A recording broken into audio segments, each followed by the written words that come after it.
What's going on, everybody? Welcome back to another episode of Cold Takes from the Land.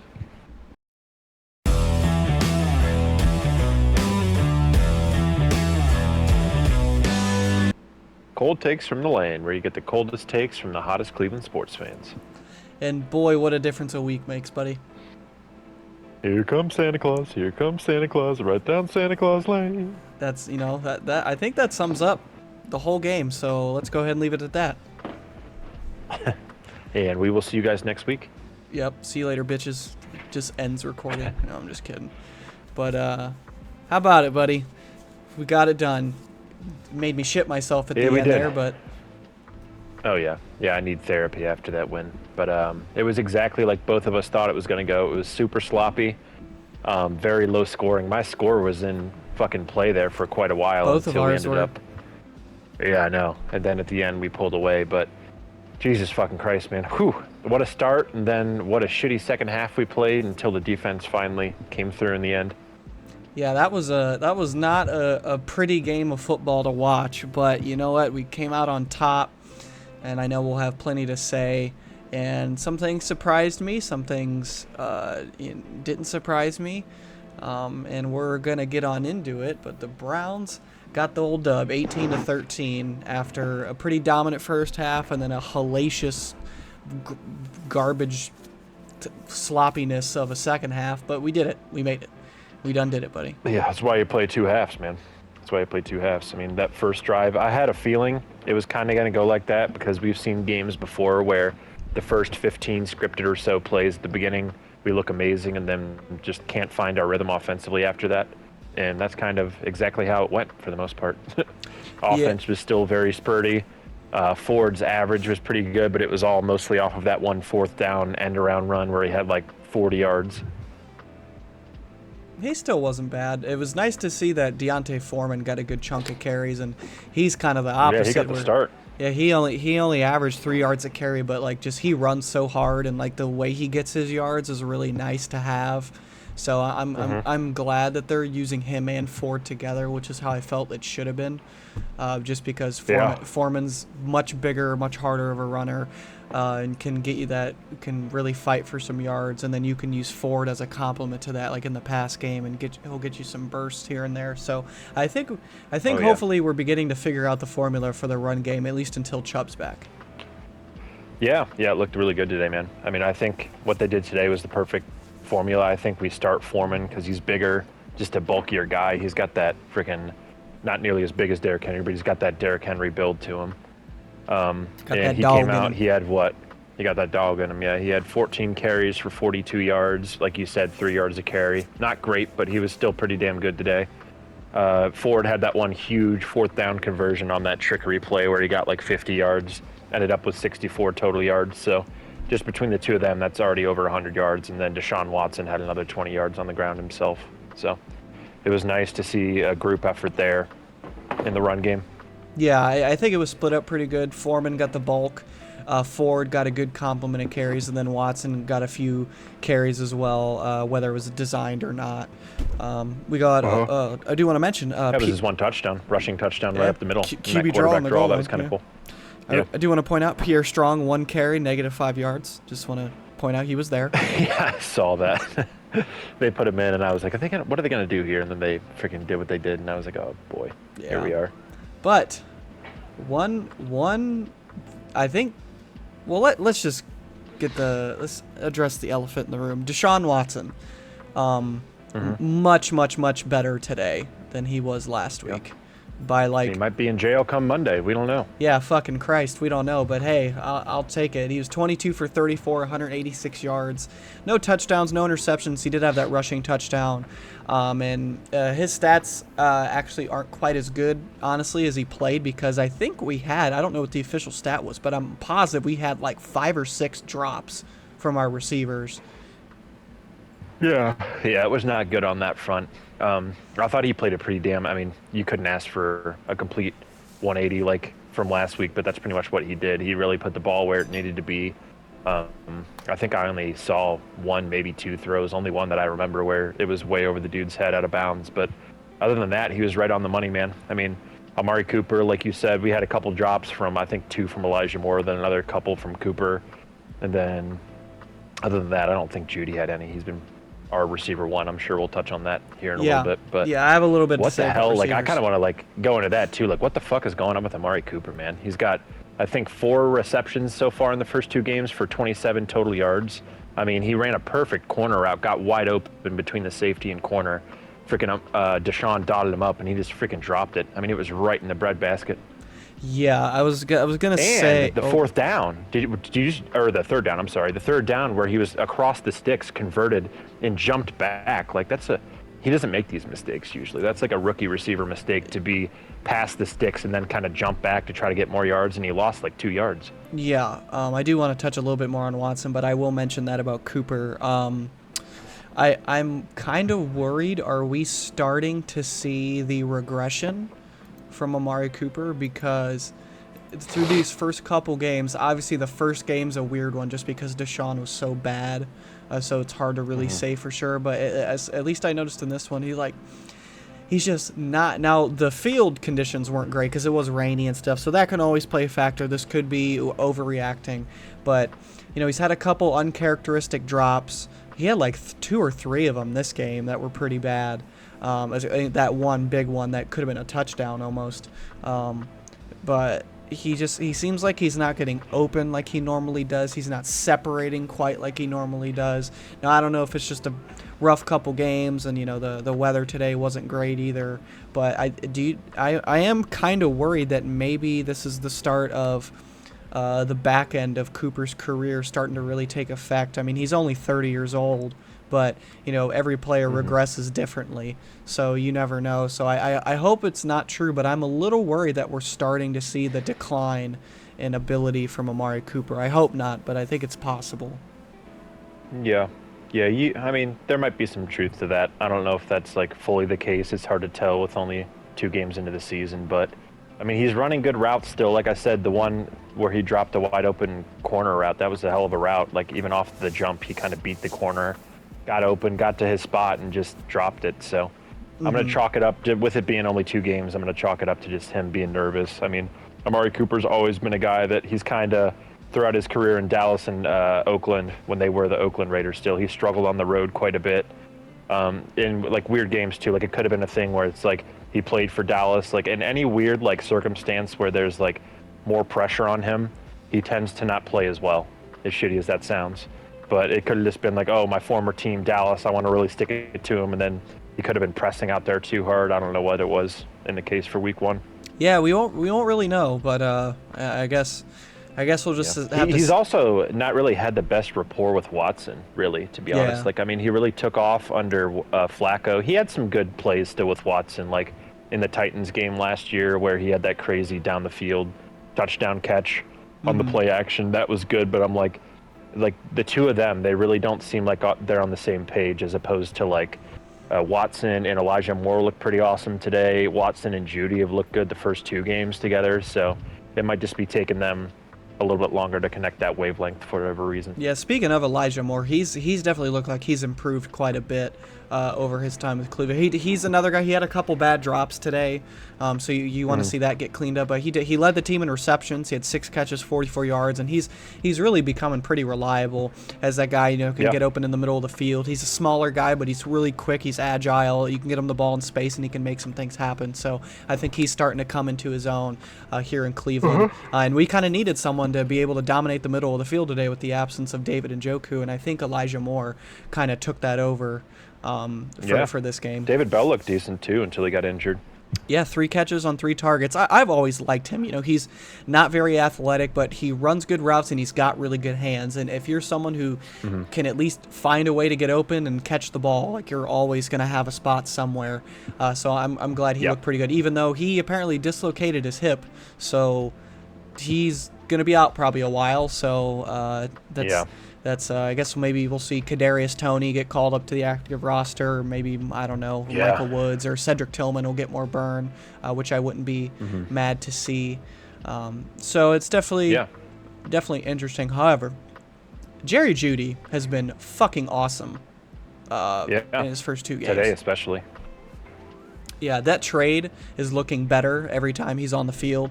You know, it wasn't a big deal in the first half last week, but had a really good second half last week. He was one of the few bright spots on offense. And then today, like, he was clearly our number one wide receiver. Like, correct me if I'm wrong, but I'm almost positive there was a handful of plays where he was kind of doing, like he's lining up where, like, Amari Cooper normally lines up, like, in that similar role, which... just because Judy was clearly the best receiver on the field today, I think. 5 catches, 73 yards. He made that ridiculous grab. Two really ridiculous sideline grabs. The one where the ball got bobbled in the air and he just was able to have the focus to hang on to it and keep his feet in. Then he had the one where Watson was like fucking Houdini and running around and made some adjustments and threw that ball that looked like a duck coming out of his hand, but he got it like right on the money. It was a little bit of a wobbler. Yeah, he got it right. He got it where it needed to be, and then he made another great catch. So it's nice to see Jerry Jeudy really look good here in Cleveland. I hope that continues. Yeah, for sure, man. I mean, he's been outstanding so far, and we both kind of had the feeling that when we signed him, I mean, the way receivers are getting paid nowadays, like that contract could look very good even by the midway point of this season. So I'm very happy with his performance. I'm going to kind of throw it back to what you just touched on the rollout play with Deshaun Watson too, where it looked like he was going to get sacked and then threw it. It was only a 5-yard gain, but that was the play in the game where I was like, oh shit. I'm like, if this is what he's going to be, like, that reminded me of like Houston Deshaun. And I think they even kind of like talked about it on the broadcast, but I watched it back when I was watching some footage after the game ended, and he had broke like fucking, like, he basically was sacked by like 3 guys, rolled out of it, and then like dodged 2 other guys. Like, he was making everybody miss on that play.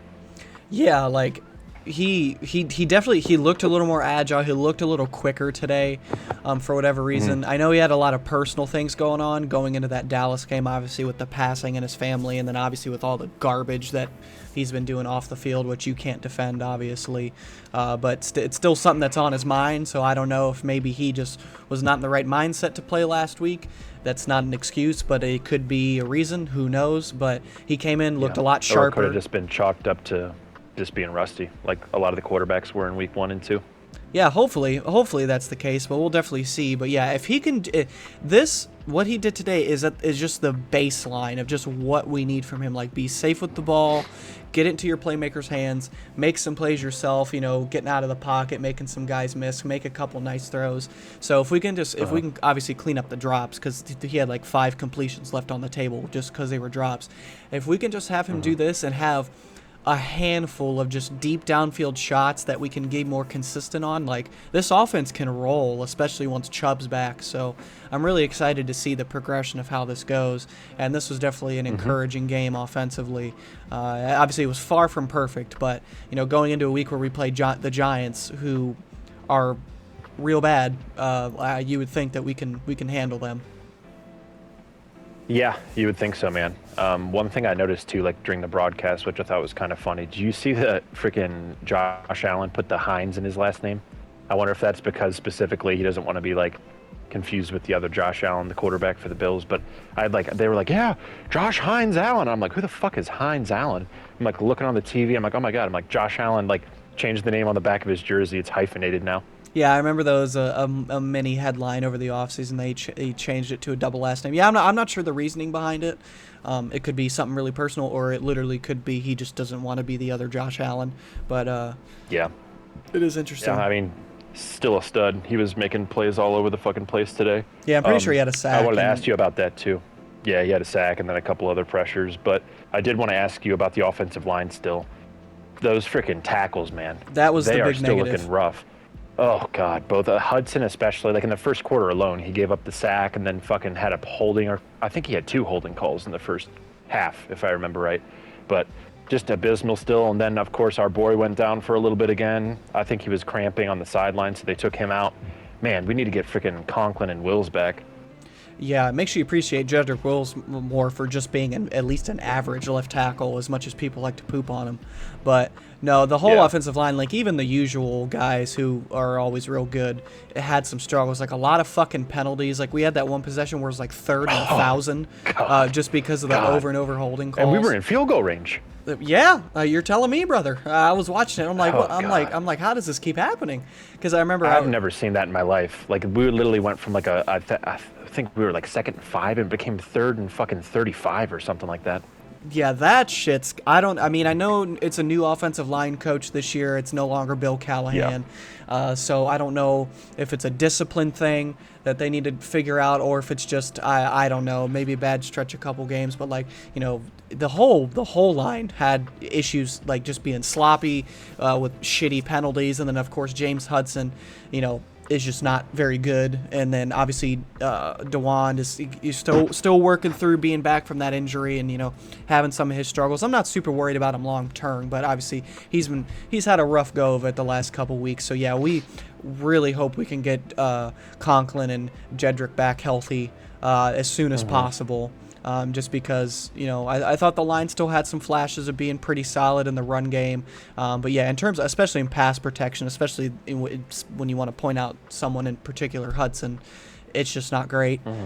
So we hopefully we can get healthy next week, because the offensive line was still a struggle. Granted, we haven't seen him at full strength in a really long time, so we'll see. Yeah, that's going to be, I think, our key to the season this year. Can we get Conklin back? Can he stay healthy? Can we get Wills back, and can he stay on the field? Because if not, it's going to be a struggle bus, man. I mean, I feel we come out here every freaking week and poo-poo on Hudson, and I hate to fucking shit on the guy, but this is a dude that's like, my God, he fits on the fucking 0-7 or the 0-16 Cleveland Browns roster. Like, if this guy was cut today, I have a hard time believing any NFL roster would sign him. Yeah, well, I mean, the thing he offers is he has the versatility that he can play He's left healthy. or right. He stays healthy. That's about all I can give to him. Yeah, he has the versatility that he can play left or right tackle. While he's still not That's great. what you call playing. While he's still not great, he's a far better right tackle than he is a left tackle, because every time he plays a left tackle, like, he's literally atrocious. Whereas the times he's had to play right tackle, like, it's he's usually atrocious fucking most of the time at right tackle too. I think he's better on the right side than the left side. Probably just because he's not the blind side protector on the right side. But either way, you just don't want him playing in general. So we'll see how that goes. The offensive line was the one big issue today. Yeah. As for defensively, I feel like there's not really a whole lot to talk about. It was just another damn solid outing from this Jim Schwartz-led defense. Myles Garrett got a strip sack. Jordan Hicks had a nice sack. Alex Wright had that Jefferson sack that was a safety. Yeah, your boy. You've been talking about him all offseason. Quentin Jefferson, he had a sack. He had a funny play where I think it was ETN took a run to the outside. It was either ETN or it was Dearness Johnson. And he took a run to the outside, and he turned the corner, and Jefferson's big ass is trying so hard to keep up with him, but he obviously just can't because he's fucking 300 pounds. And it was just, I don't know, it just made me laugh. But no, he was nice to have on the interior. He adds another dimension as a good pass rushing interior lineman. So he got that sack, and then like I said, Alex Wright had that safety after that ridiculous punt. Yeah, that was a huge play. I audibly yelled when that happened. I was like, "Fuck yeah!" I got up off the couch. Yeah, Jordan Hicks. Yeah, that was great. Yeah, Jordan Hicks particularly was really good today. He had a few tackles, had that sack, he had a tackle for loss. He had two pass defenses and then 2 QB hits.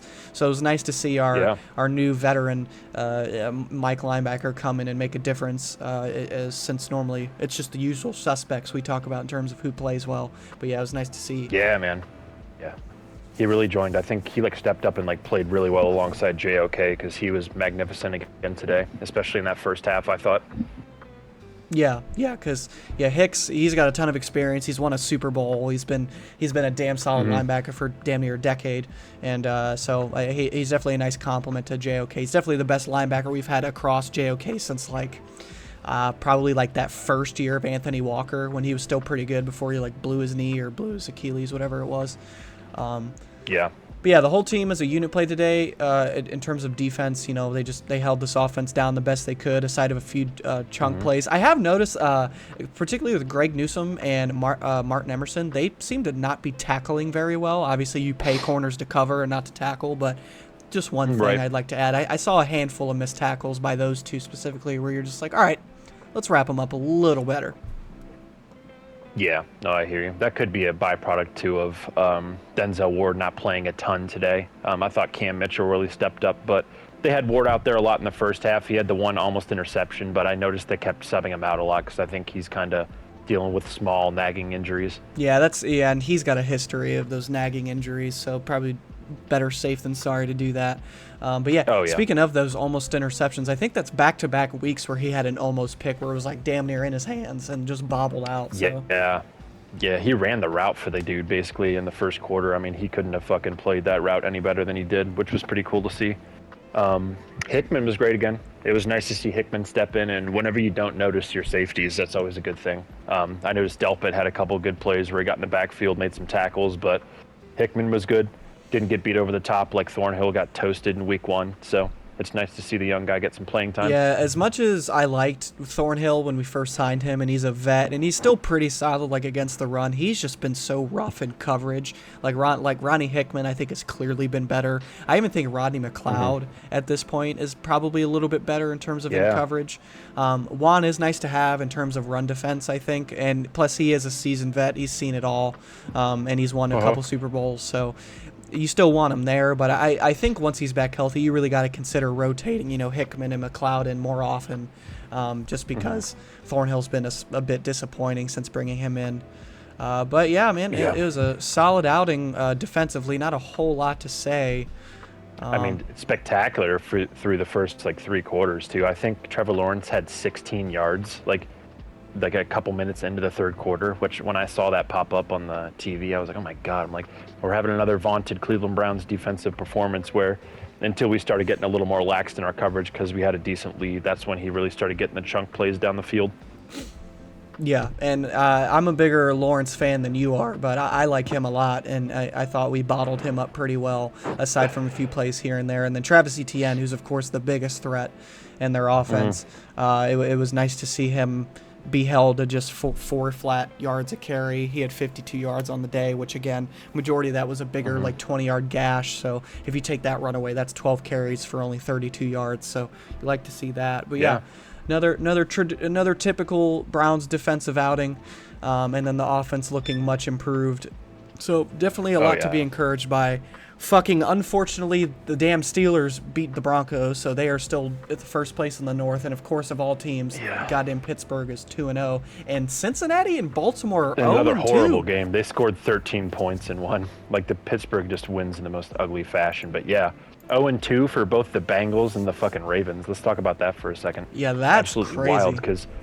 Yeah, once ours ended, were you watching the game at home, or did you go somewhere to watch the game again? I was up at my mom's bar watching it. I didn't drink or nothing today, but I just went up there to visit and watch. Did you catch the end of the Ravens game? Because after our game ended, it went straight into the end of the Ravens game, the last 30 seconds. So I kind of watched that. I saw the game-winning field goal. That's all. Yeah, me too. I was rooting hard. I was worried. I'm like, once Lamar took off up the middle, I was like, son of a bitch. I'm like, he's gonna pull some Houdini shit. And then eventually they freaking went down, but. I can't believe Baltimore's 0-2, man. I mean, the Bengals I can kind of see because I think I've been saying this all year. I think they're going to finish either last or second to last in the division just because I don't think their defense is very good. But the fact that both of them are a combined 0-4 is freaking nuts. I mean, I've said the Ravens definitely have holes in their team. And they are showing a bit. However, I mean, it's still really early on, so obviously it's hard to repeat 14-3 again too, because they did have the best record in football last year. It's going to be hard to do that again and again and again. It's just they're going to come back to the norm at some point, Right.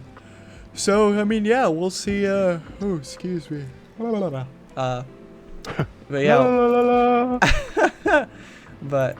No, yeah, I'm definitely encouraged, and like I said, we're going into a week where we play the New York Giants, who are straight stinky booty butt, and so we should be able to handily beat them. At least you would fucking think so. However, we are Cleveland, so you never know. We'll come out and Deshaun Watson will be throwing backwards with his left hand, and our defense they'll break all their knees simultaneously or some shit. I don't know. Do you remember that shit last year where he fucking was getting sacked and he tried throwing the ball and it went 10 yards behind him? Yeah, he tried. Yeah, against the Titans. I remember that shit. Yeah, but yeah, I mean, who knows, man? From week 1 to week 2, the predictions are going to be fun for the scores because we're going to have no idea what the fuck's going to actually happen. I mean, we could revert back to the Deshaun Watson of week 1 where fucking nothing could go right, but I don't really know what to expect going into week 3. We should beat the Giants. And we'll get into our prediction video come Wednesday or Thursday whenever we film the next video here. But Yeah. I just saw the Saints beat the fucking Cowboys 44-19 today, so I don't know what the hell to expect. Yeah, what the Saints have just shat on both the teams they've played this year. Derek Carr's on a revenge tour, buddy. Yeah, man. That's a guy like I've always thought has been pretty good. Like you're higher on, like you said, Trevor Lawrence. I've never been a big fan of. I think he's been pretty much a bust like since he came into the league. But Derek Carr, I've always thought's been like a Jared Goff level, like real solid, underrated quarterback. So we'll see what they continue to do. I think that's a little disrespectful to Jared Goff, but we'll get into it. Goff's good. We'll get into it. Derek Carr's good too, though. He was on the fucking Raiders, buddy. Like the Raiders are like us, and like there's like 3 or 4 teams in that bottom like tier franchise level of like the last 30 years being absolutely horrendous, and it's like us, the Raiders, and the Jets probably.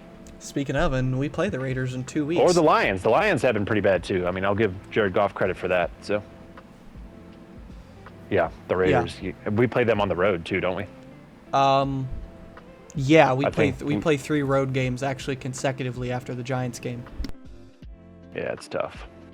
It's tough because we got to come out and go like 3 and like we said, we're gonna have to go 3-1 or 4-1 because once we start getting into those mid-season and late season games, especially the last 5 is like an absolute fucking hellhole. But the next 3 weeks are pretty tough for the Ravens. I saw, man, they play in, I don't think this is the exact order, but they play Dallas, they play the Bengals once, and I think they play the Chiefs or something. Like their next 3 games are like ridiculously tough. Yeah, it's definitely an opportunity to try and jump into first place in the division. Hopefully the fucking Steelers stop winning games without scoring. So yeah, they're going to. I mean, they played the Falcons and the Broncos, who the Broncos have a year 1 quarterback out there, so they're going to lose. Like they haven't looked good at all in today again. If they would have played damn near any other team, they would have lost. Yeah, I'm looking at their stats. Justin Fields. So through the air, they mustered up a whopping 117 yards passing from Fields, and they on the run game they ran the damn ball 36 times, averaged a beautiful 3.9 yards a carry, and they fucking won. Like, I mean, obviously the Broncos are rebuilding, and you know they're trying to figure out things with Bo Nix and figure it out, and you know they've been pretty rough, and their defense might be like real atrocious, but we'll see how that unfolds. But yeah, hopefully Pittsburgh can just stop it. Yeah, it'd be nice, man. It's frustrating to see year in and year out with average to mediocre talent them just continue to fucking win. I mean, Mike Tomlin is great and all. Yeah, as much as some people hate Mike Tomlin, he always has Pittsburgh ready to go, and they compete. So I don't know, man. They always find a way. As long as we shit on them twice a year and finish above them in the division, I'm happy. Yeah, me too, man. We need to get our fucking tackles back because I can't handle seeing fucking Joe Schmo and James Hudson. Who the fuck was the guy that replaced Jones today? I didn't even notice who came in for him. I couldn't even tell you. Probably Jermaine Ifedi, I'd imagine. Okay, yeah. Oh, whoever it is. Whoever's going to have to match up against TJ Watt if we don't have fucking Conklin out there, it ain't going to be good. Yeah, if we got fucking James Hudson trying to block TJ Watt. If we got DeJuan Jones, I like that matchup. Yeah, no, for sure. But yeah, man, I think that's winnable games. And we gotta win them, and we gotta fucking do it, buddy. But yeah, I think that's about everything we have to say today, Mr. Sir. Yep. Super Bowl's back on. Super Bowl hopes are back. Yep, 1-1. I mean, I really couldn't have been happier. Besides the end, where like the offense, you can tell the offense is still working through some things, but I mean, for the most part, Deshaun looked a lot more comfortable back there. Once we get our offensive line healthy, I think we'll be good.